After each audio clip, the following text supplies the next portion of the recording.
Assalamualaikum warahmatullahi wabarakatuh. Alhamdulillahirabbil alamin. Assalatu wassalamu ala asrofil anbiya'i wal mursalin wa ala alihi washabihi ajmain amma ba'du. Pertama-tama, marilah kita panjatkan puja-puji syukur atas kehadiran Allah Subhanahu wa taala, di mana atas berkat rahmat dan karunia-Nya lah pada siang hari ini kita dapat melaksanakan perkuliahan seperti biasa dalam keadaan sehat tanpa kurang apapun.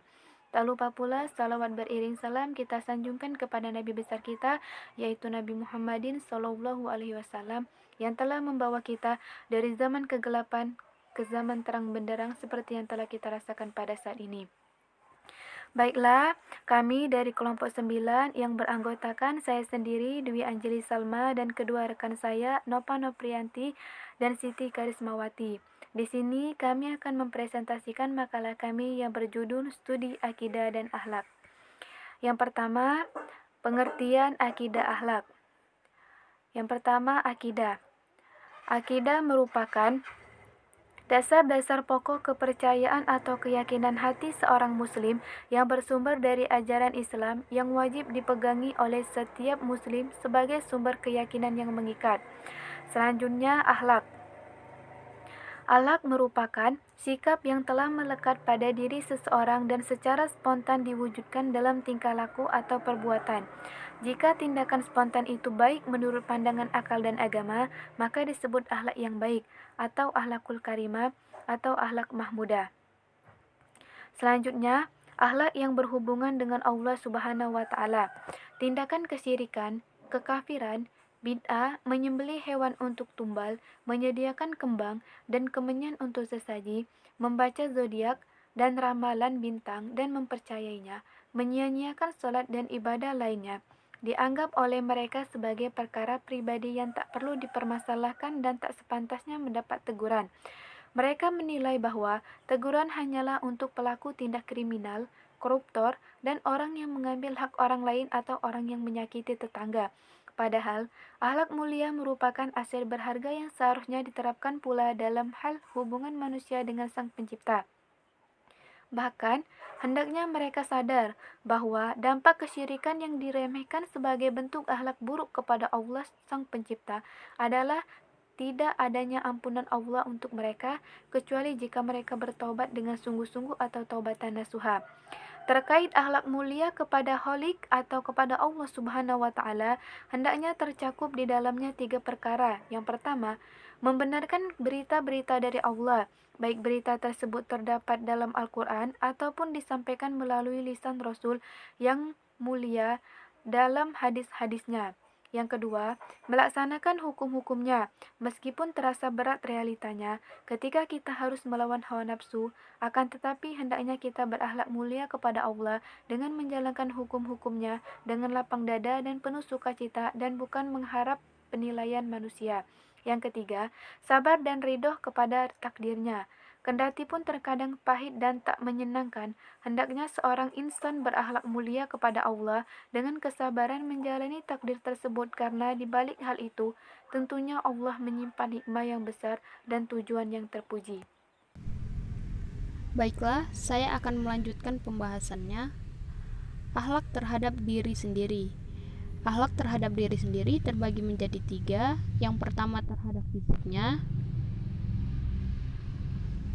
Salah satu cara dalam mensyukurinya adalah dengan menunaikan hak yang harus diberikan pada fisik tersebut, yang sekaligus merefleksikan etika kita terhadap fisik kita sendiri. Yang kedua terhadap akalnya. Sebagaimana fisik, akal memiliki hak yang harus kita tunaikan. Akal juga membutuhkan makanan sebagaimana fisik membutuhkannya. Yang ketiga ada terhadap hatinya atau ruhiyahnya. Beberapa hal yang patut direalisasikan seseorang muslim terhadap ruhiyahnya yaitu mengisi ruhiyahnya dengan ibadah, mengikatkan diri dengan tempat-tempat dan teman yang menambah keimanan, dan memperbanyak zikir kepada Allah Subhanahu wa taala. Selanjutnya akhlak terhadap keluarga.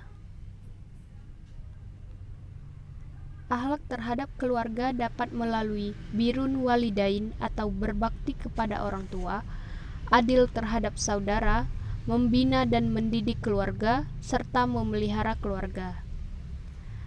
Selanjutnya, akhlak terhadap masyarakat dan akhlak terhadap alam. Akhlak terhadap masyarakat. Yang pertama, pembangunan moral dan akhlak bangsa. Yang kedua, memperbaiki diri sebelum memperbaiki sistem.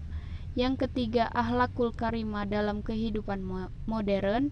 Yang keempat, makna amanah dalam konteks akhlak bangsa. Selanjutnya, akhlak terhadap alam. Predikat manusia sebagai khalifah Allah di muka bumi, di samping mengandung makna kewajiban manusia menegakkan hukum Tuhan di muka bumi, juga mengandung arti hak manusia mengelola alam sebagaimana fasilitasnya. Materi selanjutnya akan dijelaskan kepada saudari Siti Karismawati.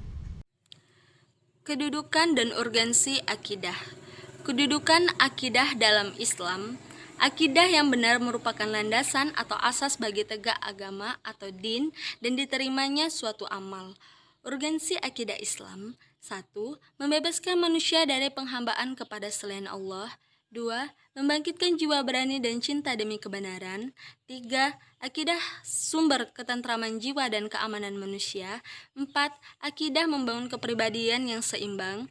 5. Akidah sumber kehidupan yang baik untuk pribadi dan masyarakat di dunia dan di akhirat. 6. Akidah adalah dasar persaudaraan, persamaan, dan keadilan. Fungsi akidah. 1. Akidah Islam merupakan landasan seluruh ajaran Islam. 2. Akidah Islam berfungsi membentuk kesolehan seseorang di dunia sebagai modal awal mencapai kebahagiaan di akhirat. 3. Akidah Islam berfungsi menyelamatkan seseorang dari keyakinan-keyakinan yang menyimpang seperti bid'ah, khurafat, dan penyelewengan-penyelewengan lainnya. 4. Akidah Islam berfungsi untuk menetapkan seseorang sebagai muslim atau non-muslim. Kesimpulannya adalah, menurut ajaran Islam, akidah memiliki kedudukan yang sangat penting.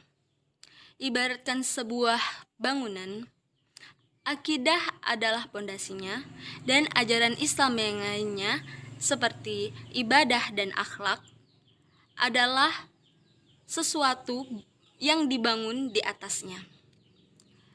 Mungkin cukup sekian presentasi dari kami, kelompok 9. Jika terdapat banyak kesalahan, mohon maaf.